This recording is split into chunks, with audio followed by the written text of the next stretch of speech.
Dans cette capsule d'Instanet, nous verrons comment accéder et modifier les formulaires récents.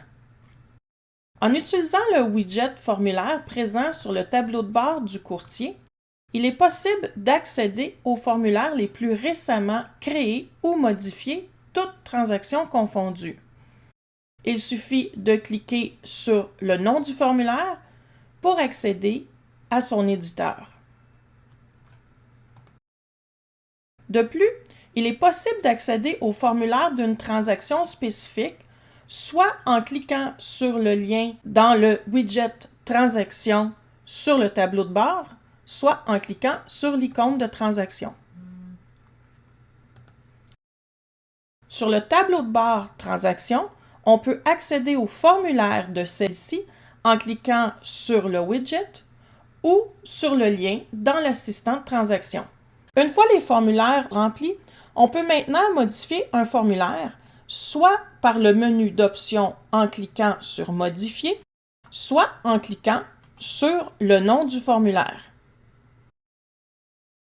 Dans l'éditeur de formulaire, on peut commencer par régler la taille d'affichage.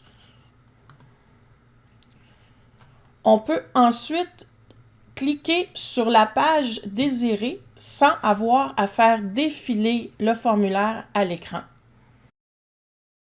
Lorsqu'on se retrouve dans un champ de texte libre, on peut ajouter une clause en cliquant sur son icône et sélectionner parmi les clauses proposées par l'OASIC qui sont incluses dans le système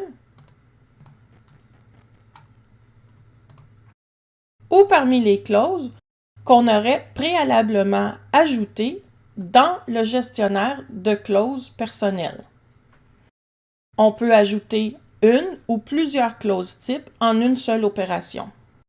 Quant à elles, les polices de caractères qui apparaissent dans les champs de texte à compléter d'un formulaire peuvent également être changées en cliquant sur les icônes à cet effet. Lorsque le formulaire est prêt, on peut le sauvegarder, le copier, effacer les modifications récentes, supprimer le formulaire, imprimer le formulaire, le transmettre par courriel ou le finaliser.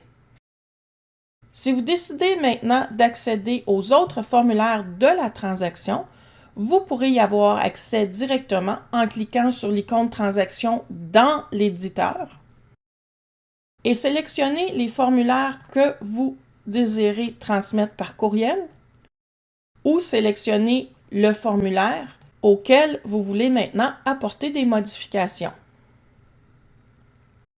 Une fois ce formulaire sauvegardé, on quitte pour retourner à la liste des formulaires de transaction.